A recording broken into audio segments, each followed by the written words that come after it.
Vaccine क्रांति का countdown शुरू हो चुका है। पूरा विश्व एकटक हिंदुस्तान की ओर देख रहा है, क्योंकि दुनिया का सबसे बड़ा वैक्सीनेशन प्रोग्राम शुरू होने में कुछ ही घंटे का वक्त बचा है। कोरोना से खिलाफ युद्ध का निर्णायक पल आ चुका है। कल सुबह 10:30 बजे प्रधानमंत्री नरेंद्र मोदी टीकाकरण अभियान की शुरुआत करने वाले हैं। इस दौरान पीएम मोदी उन लोगों से भी बात कर सकते हैं जिन्हें कल कोरोना का पहला डोज लगाया जाएगा। इस लॉन्चिंग प्रोग्राम में राज्य और केंद्र शासित प्रदेशों के 3006 वैक्सीनेशन सेंटर जुड़ेंगे।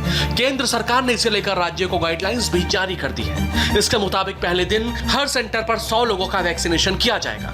माना जा रहा है कि पहले दिन पूरे देश में करीब 3 लाख हेल्थ वर्कर्स का वैक्सीनेशन होगा। यानी कल शनिवार है और देश में शुभ टीके का शुभारंभ होने वाला है। कल सुबह टीकाकरण की शुरुआत होनी है। उससे पहले केंद्र सरकार ने सभी राज्यों को एडवाइजरी जारी कर दी है, जिसमें बताया गया है कि टीका किसे लगेगा और किसे नहीं। इस एडवाइजरी के मुताबिक जिस जिले को जितनी डोज भेजी गई है उनका इस्तेमाल वहीं हो। एक जिले की डोज दूसरे जिले में बिल्कुल न भेजी जाए। एक सेंटर पर एक दिन में 100 लोगों का वैक्सीनेशन किया जाएगा। सोशल डिस्टेंसिंग, कोरोना प्रोटोकॉल के साथ वैक्सीनेशन किया जाए।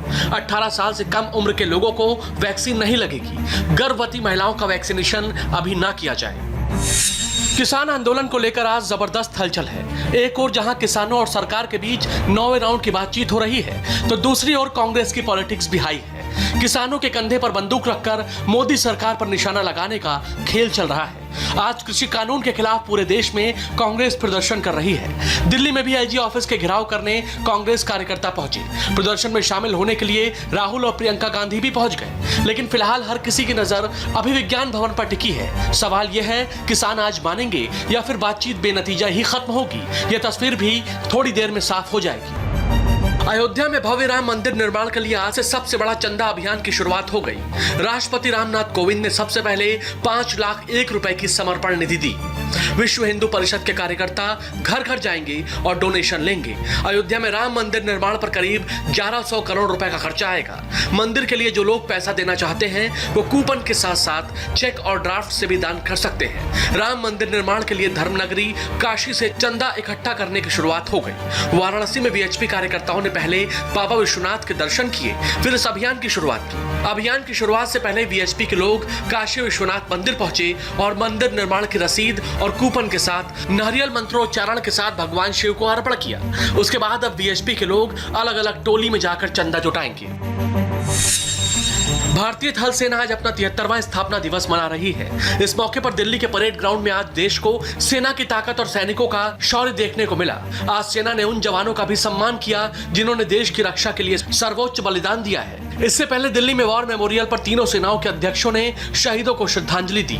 इस मौके पर सीडीएस बिपिन रावत भी मौजूद थे। सेना अध्यक्ष जनरल एमएम नरवणे ने आर्मी डे के मौके पर पाकिस्तान को 2 टूक चेतावनी दी है। आर्मी चीफ ने कहा कि सरहद पर जवानों का मनोबल पर्वत से भी ऊंचा है। पाकिस्तान आतंकियों को पनाह देने की आदत से मजबूर है। 400 आतंकी सीमा पार से घुसपैठ के लिए तैयार बैठे हैं, लेकिन आर्मी हर पल अलर्ट है। सेना के काउंटर ऑपरेशन से आतंकी हमलों में बेहद कमी आई है।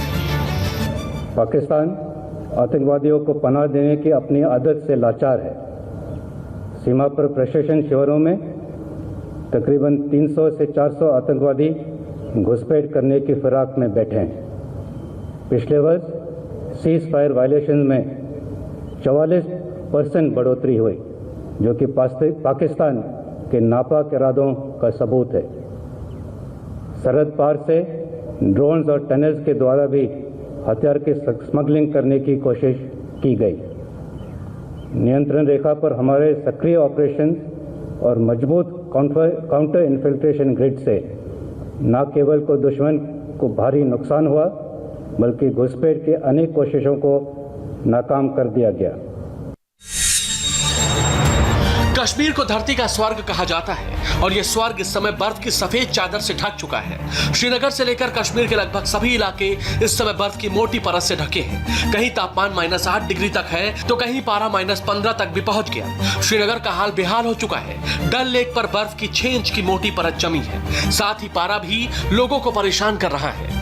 बीती रात तापमान -7.6 डिग्री दर्ज किया गया। तो पिछले हफ्ते हुई बर्फबारी अभी तक सड़कों के किनारों पर मौजूद है, क्योंकि तापमान लगातार गिर रहा है और बर्फ पिघल नहीं रही, जिससे लोगों को काफी परेशानी हो रही है। गाड़ियां नहीं निकल पा रही। श्रीनगर में रहने वाले लोगों के लिए सुबह 11 बजे हो रही तो वहीं शाम के 4 बजते ही लोग अपने घरों में चले जाते हैं, लेकिन वहीं सैलानियों के लिए बर्फ मस्ती का सबब बना है। श्रीनगर में मौसम विभाग ने अलर्ट जारी किया है कि आने वाली रातें और सर्द होंगी। अगले कुछ दिनों में किसी भी तरह का सुधार नहीं देखने को मिलेगा। श्रीनगर के डल लेक में कैसा नजारा है, हमारे संवाददाता मंजूर मीर की रिपोर्ट देखिए। कश्मीर में हर गुजरते दिन के साथ तापमान में भारी गिरावट दर्ज हो रही है। लेह यूनियन टेरिटरी का तापमान जहां -29 डिग्री के आसपास पहुंच चुका है, तो वहीं श्रीनगर का तापमान भी -8 और 9 डिग्री के आसपास बना हुआ है, जिसके कारण झीलों और नदियों का पानी पूरी तरह से जम गया है। कैमरामैन मोहम्मद असलम के साथ मैं मंजूर मीर, इंडिया टीवी, डल झील, श्रीनगर।